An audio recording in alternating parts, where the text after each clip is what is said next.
Maria's hands trembled as she signed the employment contract, the pen nearly slipping from her grip. 3 months of unpaid medical bills stacked on her kitchen counter, her daughter Sophia's tuition notice stamped "Final Warning" in aggressive red ink. She couldn't afford to lose this job before it even started. The employment agency had been brutally clear. The Henderson family paid triple the usual rate for live-in help, but staff turnover was catastrophic. Nobody lasted more than 2 weeks. Some left in tears. Others simply vanished from their shifts without explanation, leaving behind cryptic warnings that the agency refused to discuss. "The child doesn't speak," Mrs. Henderson said coldly, her voice echoing off imported Italian marble as she led Maria down a hallway that seemed to stretch forever. Every surface gleamed with the kind of wealth that felt more like a weapon than comfort. 7 years old. Blind since birth, or so the specialists tell us. She stays in her room most of the day. You'll bring meals at precisely 8, noon, and 6. You'll maintain basic hygiene. You'll keep her occupied with appropriate sensory activities. Do not bother me with questions about her care or development. The woman's Cartier bracelet caught the afternoon light streaming through floor-to-ceiling windows as she gestured dismissively toward the east wing. "My husband and I have important social obligations. Charity galas. Board meetings. We can't be expected to."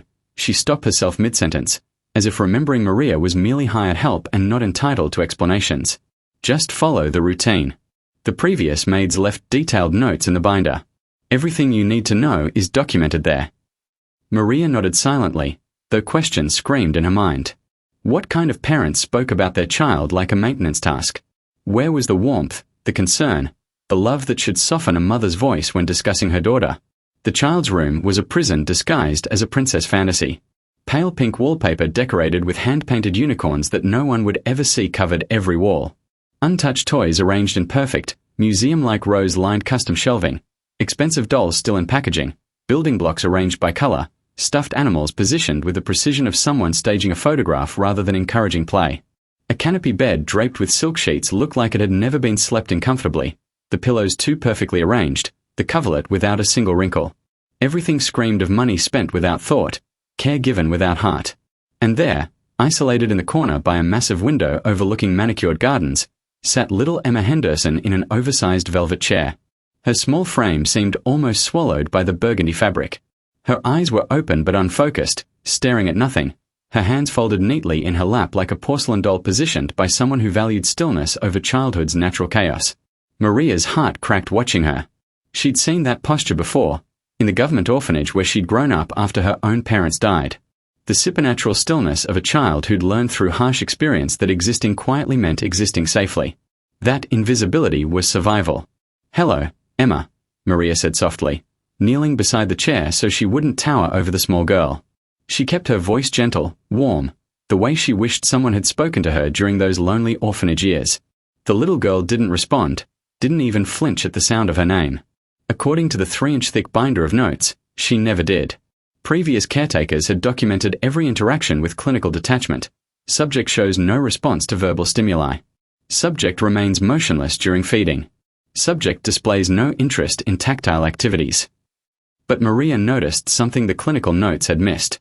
Emma's fingers, small and delicate against the velvet armrest, were moving in tiny, deliberate patterns against her dress. Not random fidgeting or nervous energy, something else entirely. Something purposeful and controlled. The movements had rhythm, structure, intention. Over the next 3 days, Maria watched while pretending not to watch. She learned the household's dark rhythms. Emma's parents never visited the room, not once.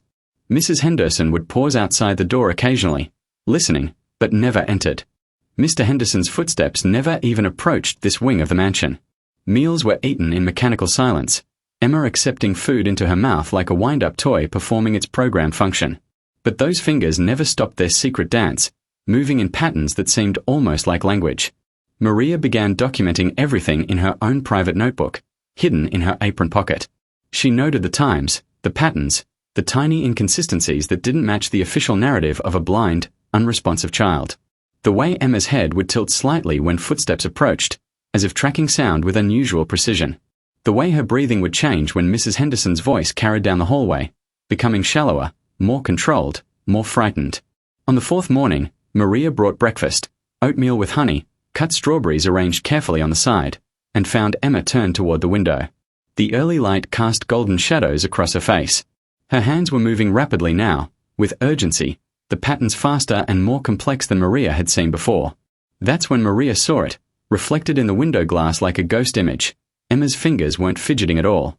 They were spelling, letter by letter, in sign language that Maria recognized from her nursing training years ago. HELPME. The oatmeal bowl nearly slipped from Maria's grip. She set it down on the side table with shaking hands, her breath caught somewhere between her lungs and throat. She glanced at the door, closed but not locked. Anyone could enter at any moment. Then back at Emma, whose fingers continued their desperate message, over and over. HELPME, HELPME. You can see, Maria whispered, barely audible, her voice cracking with the weight of understanding. Can't you? Emma's hands froze mid-sign. The room fell into a silence so complete that Maria could hear her own heartbeat thundering in her ears. Slowly, terribly slowly, the little girl turned her head. Not the vague turning of someone following sound, but the precise, deliberate movement of someone with perfect vision targeting exactly what they wanted to see. Emma's eyes, those supposedly blind, unfocused eyes, locked directly onto Maria's face with perfect, desperate, seeing focus. Intelligence burned there. Fear. Hope. Calculation. Everything the doctors and parents had declared absent. A single tear rolled down her cheek, tracing a path through skin that rarely felt human touch. Please, Emma's hand spelled out with trembling precision. They don't know I can see. They don't know I can hear everything. And if they find out what I've witnessed, her small hand shook violently now, the signs becoming jerky with terror. They'll make sure I never tell anyone what they did to Sophie. Maria's mind raced through every interaction she'd witnessed over the past 4 days, replaying them with horrifying new context. Mr. Henderson's late-night business meetings in the locked study, voices rising in anger through the thick mahogany door. Mrs. Henderson's whispered phone calls that ended abruptly the moment staff approached, her face transforming from fury to pleasant smile in a heartbeat. The previous maid, Sophie, whose departure had been so sudden, so unexplained, that her personal coffee mug still sat abandoned in the kitchen, a dark lipstick stain on the rim, as if she'd simply vanished mid-sip while the coffee was still warm. Maria had assumed Sophie quit like all the others, unable to tolerate the Hendersons' cold household. Now she understood the terrifying truth. Sophie hadn't left. Sophie couldn't leave. What did they do? Maria mouthed silently, her heart hammering so hard she feared Emma might hear it across the room. Emma's hands moved frantically, the signs coming faster now that her secret was shared. The last maid. Sophie. She was kind like you. She found their files 3 weeks ago, hidden in the study. Documents about money. Lots of money that wasn't theirs. I saw everything from my room. It overlooks the back garden and the driveway. Late at night, around midnight, I was at the window. I watch the stars when everyone thinks I'm sleeping. Mr. Henderson and another man, someone I'd never seen before, they carried something heavy wrapped in carpet to the car. Sophie's red scarf was hanging out from one end. I recognized it because she let me touch it once, told me it was soft cashmere, a gift from her mother. Mrs. Henderson saw me at the window that night. I didn't know she was standing in the garden shadows, watching. The next morning they brought doctors. Specialists. They asked me questions while she stood behind them, smiling that cold smile. I understood then, if I could see, I was a witness to murder. If I stayed blind and mute, I was safe. So I stopped responding. Stopped moving. Became what they needed me to be. Maria forced herself to breathe normally, to keep her face neutral even as horror crawled up her spine. She continued the morning routine mechanically, opening curtains, arranging Emma's breakfast, while her mind catalogued every detail with the precision of her former nursing training. The locked study that Mrs. Henderson carried the only key to, never letting it out of her sight.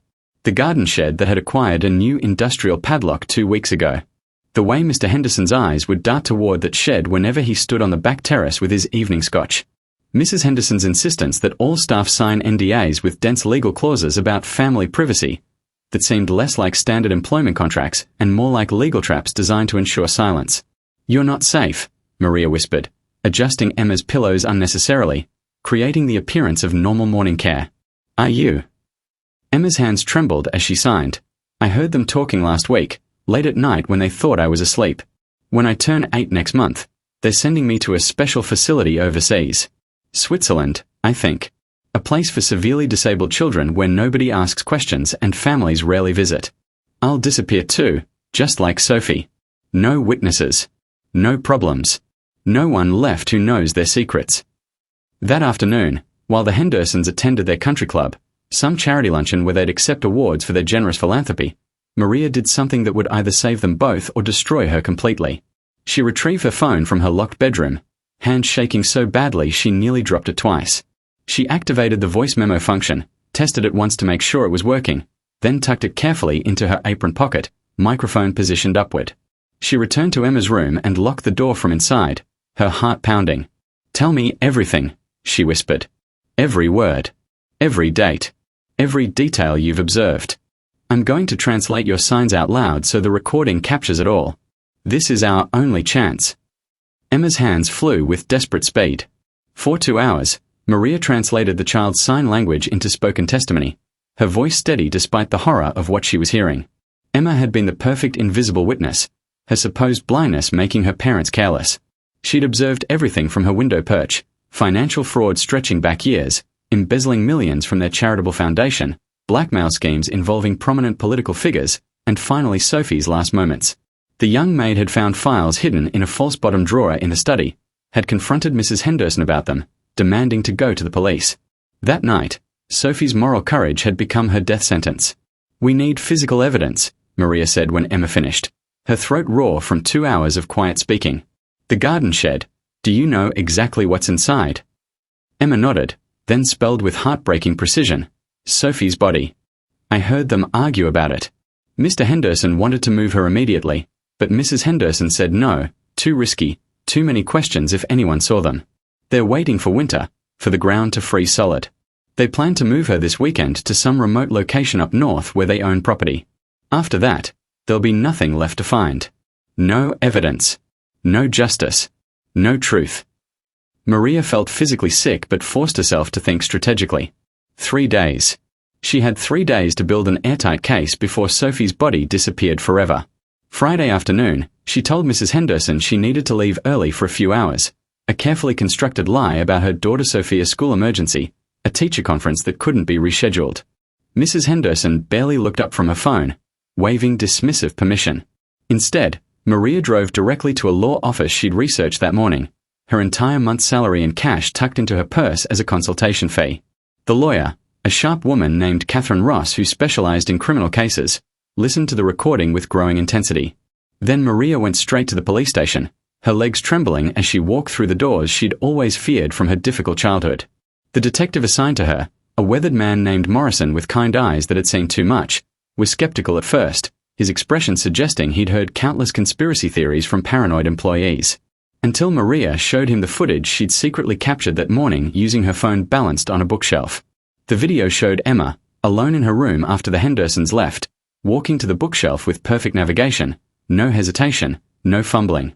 She selected a specific book, third shelf, fourth from the left, pulled it out, and sat by the window reading it, her eyes tracking across the pages with obvious comprehension.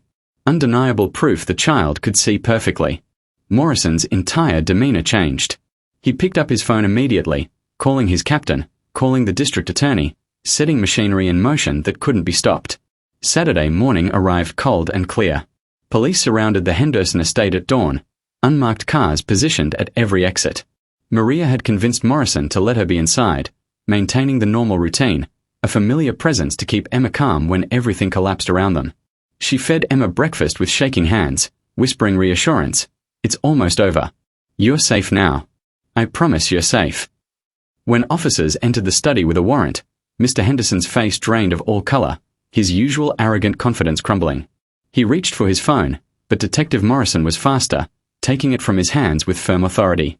When they moved toward the garden shed with bolt cutters and forensic equipment, Mrs. Henderson realized too late what was happening. She lunged for Emma's room with wild eyes, perhaps thinking she could use the child as leverage, as a hostage, as one final desperate card to play. But Maria was already there, standing between the monster and the child, her body a shield. "She can see," Maria said clearly, her voice strong and unwavering for the first time since entering this house of horrors. "She can see everything you've done. She's been watching you for months. And now everyone else will too. Your performance is over." They found Sophie's body in the shed exactly where Emma had indicated, wrapped in the same carpet, the red cashmere scarf still tangled in the fabric. Financial records seized from the study revealed the Hendersons had been embezzling over $12 million from their charitable foundation over 6 years, money meant for children's hospitals, instead funding their lavish lifestyle. Sophie had discovered everything, and her conscience had cost her life. Emma sat in court 4 months later, Maria beside her, now her legal foster mother after an emergency custody hearing. The little girl testified with a clarity that shattered any remaining doubts, her voice soft but steady as she described what she'd witnessed. The jury deliberated for less than 3 hours. The Hendersons received life sentences without possibility of parole. Emma received what she'd never had, therapy with a trauma specialist, a real home filled with warmth instead of marble coldness, and a mother who truly saw her. Not as a witness or a victim or an inconvenience, but as exactly who she was, a survivor who'd save herself by trusting the one person who'd bothered to notice that sometimes silence is its own kind of scream, and that seeing everything means bearing witness even when it's terrifying. Together, they built a new life where Emma could finally stop pretending, stop performing blindness, and simply be a child learning to trust the world again.